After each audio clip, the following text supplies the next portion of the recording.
Olha, se você ainda não se inscreveu no nosso canal aqui no Projeto Online com Deus, meu amigo, tá perdendo seu tempo, viu? Já te falo isso daí.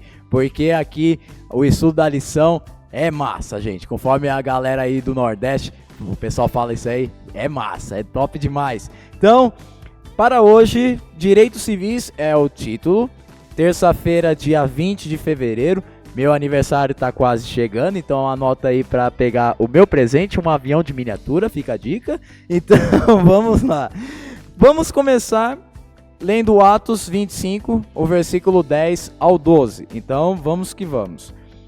Paulo respondeu: estou diante do tribunal de César, onde convém que eu seja julgado. Não fiz mal nenhum aos judeus, como o Senhor sabe muito bem. Se de fato pratiquei algum mal ou crime digno de morte, estou pronto para morrer. Se, pelo contrário, não são verdadeiras as coisas de que me acusam, ninguém pode me entregar a eles. Apelo para César. Então, minha gente, aqui nós temos a história de Atos 25, que Paulo está sendo levado, a Festo num julgamento, e é sobre esse assunto que praticamente a tirinha comentou e o que iremos conversar no dia de hoje. Por isso que eu e o meu amigo Wellington já está aqui a posse.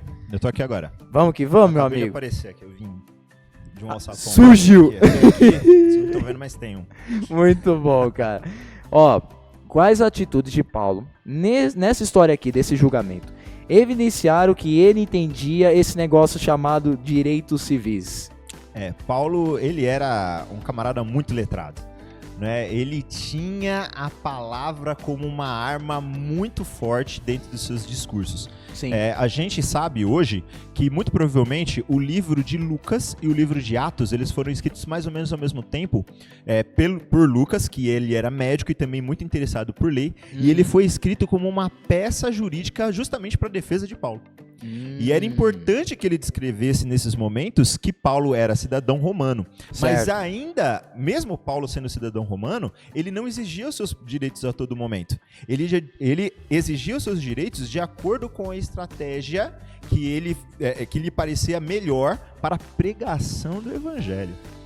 O que é uma coisa assim impressionante. Ele utilizava a estratégia da palavra dita, da palavra ensinada, mas ele também utilizava as leis como um trampolim para que ele pudesse, então, espalhar a mensagem de Deus, espalhar a mensagem do reino para a maior quantidade de pessoas possível. Então, gente, observando esse verso bíblico que nós acabamos de ler, Paulo estava apelando para ser julgado por César. Isso daqui era uma coisa que os romanos, as pessoas que tinham a cidadania romana, poderiam fazer para ser julgados pelo próprio César, que era o imperador de Roma. Então, ao usar essa frase aqui, Wellington, apelo para César, é evidente que Paulo ele sabia o contexto que ele vivia, as leis do seu país, e ele quis usar esse direito. Inclusive, o que prova que de fato ele quis usar esse direito como estratégia para a pregação do evangelho é que o cidadão romano ele não apelava para César antes da sentença. Existia sentença e então ele apelava para César. Paulo não fez isso. Antes da sentença, antes de fazer, eu apelo para César. Calma aí. Cadê seu Pokémon? Não, apelo pra César. Ele foi isso.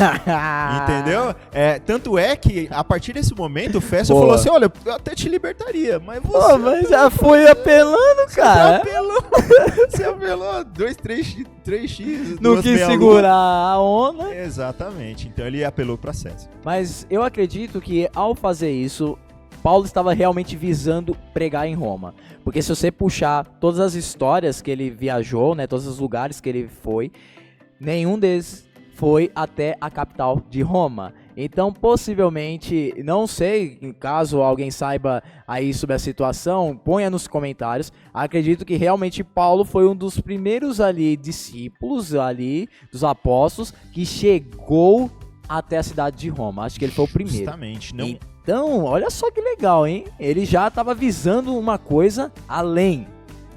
era muito sagaz. Paulo era sagaz. Cara, Não era muito outro normal da nível, cabeça, mas ele era muito sagaz.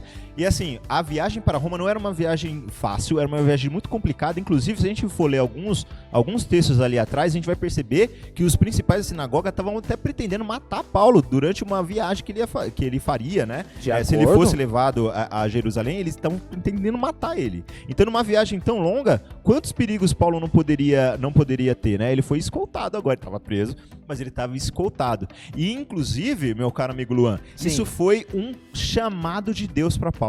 Se a gente ler ali Atos no capítulo 23, no versículo 11, a gente vai ver um momento em que Deus apareceu para Paulo. Dá pra gente ler rapidinho? 23. Atos 23, no versículo 11. 11. Na noite seguinte, o Senhor, pondo-se ao lado de Paulo, disse: coragem, pois assim como você deu testemunho a meu respeito em Jerusalém, é necessário que você testemunhe também em Roma.